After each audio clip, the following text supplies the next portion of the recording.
Assalamualaikum warahmatullahi wabarakatuh. Alhamdulillahirrabbilalamin wa bihi nasta'in wa ala umuri dunya waddin wa ala alihi washabihi ajmain amma ba'du.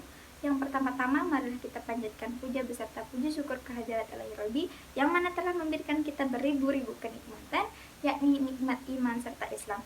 Yang kedua, salawat serta salam selalu tercurah limpahkan kepada junjungan kita, yakni Habibana wa Nabiyana Muhammad SAW. Yang terhormat juga Bapak dosen pengampu, yakni Bapak Hasan Saifullah MAG, dan tak lupa juga teman-teman seperjuangan yang semoga dirahmati oleh Allah Subhanahu wa taala. Amin ya Allah ya rabbal alamin. Perkenalkan, nama saya Sri Rahayu dari kelas PBA semester 4. Saya akan presentasikan mata kuliah metodologi pengajaran bahasa Arab, yakni mengenai metode Sam'iyah Shafawiyah. Latar belakang lahirnya metode Sam'iyah Shafawiyah. Metode audiolingual Sam'iyah Shafawiyah mulai muncul di Amerika Serikat. Kelahirannya tidak terlepas dari konteks sosial politik negara itu, yaitu ketika terjadinya pergolakan Perang Dunia Kedua. Saat itu Amerika mengalami kekalahan perang. Maka, untuk kepentingan penggalangan kekuatan baru, ia sangat membutuhkan personalia yang sangat lancar, berbahasa asing yang mampu bekerja sebagai penerjemah, agar bisa berkomunikasi langsung dengan penduduk setempat. Untuk memenuhi kebutuhan ini, diperlukan suatu program yang mampu mengembangkan kemampuan berbahasa asing secara cepat sebagai tindak lanjutnya. Pemerintahan Amerika Serikat menugaskan beberapa universitas untuk merencanakan program pengajaran bahasa asing untuk para personalia militer yang mempunyai kemampuan bahasa yang diperlukan. Maka didirikanlah badan yang dinamakan Army Specialist Training Program (ASTP) pada tahun 1942. Metode Sam'iyah Shafawiyah. Landasan teorinya. Metode Sam'iyah Shafawiyah yakni audiolingual adalah salah satu metode yang paling populer yang mendominasi pengajaran bahasa sejak akhir tahun 1950-an hingga pertengahan 1970-an dari abad ke-20 Masehi.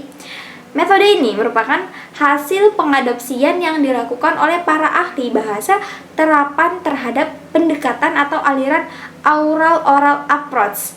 Metode audiolingual ini termasuk metode terbaik yang menggambarkan pendekatan aliran oral approach. Metode ini mencerminkan pertemuan antara teori aliran behaviorisme dalam psikologi dan teori struktural dalam linguistik. Adapun karakteristik metode Sam'iyah Shafawiyah yakni yang pertama, memiliki rangkaian pembelajaran yang sistematis dari menyimak ke berbicara, baru kemudian membaca dan menulis. Dengan rangkaian ini dipahami adanya tujuan pengajaran bahasa yang ingin mengakomodasi keempat keterampilan bahasa secara seimbang. Nah, adapun yang kedua, keterampilan menulis, diajarkan sebatas pola pada kalimat dan kosakata yang sudah dipelajari secara lisan. Karena pelajaran menulis merupakan representasi dari pelajaran berbicara. Adapun yang ketiga, menghindari sebisa mungkin penerjemahan bahasa. Yang keempat, menekankan pada peniruan, penghafalan, asosiasi, dan analogi.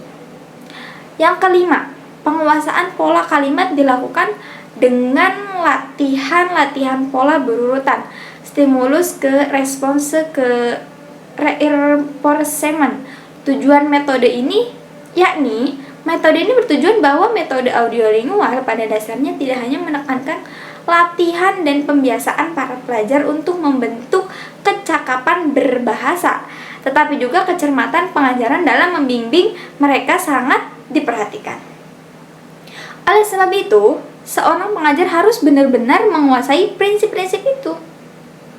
Nah, adapun untuk langkah-langkah penggunaan metode ini, yakni sebagaimana metode ini yaitu mendengarkan dan berbicara, maka aplikasinya lebih menekankan dua aspek ini sebelum kepada kedua aspek lainnya. Jika melihat konsep dasarnya, maka ada beberapa hal yang harus diperhatikan dalam pengaplikasiannya, yaitu yang pertama, pelajar harus menyimak, kemudian berbicara, kemudian membaca, dan akhirnya menulis. Yang kedua ada tata bahasa, harus disajikan dalam bentuk pola-pola kalimat atau dialog-dialog dengan topik situasi-situasi sehari-hari.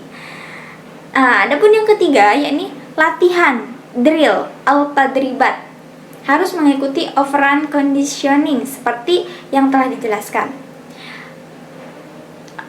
Selanjutnya, semua unsur tata bahasa harus disajikan dari yang mudah kepada yang sukar atau bertahap. Selanjutnya, kemungkinan untuk membuat kesalahan dalam memberi respon harus dihindarkan. Penguatan positif lebih dari efektif daripada penguatan negatif. Adapun peran guru dan murid.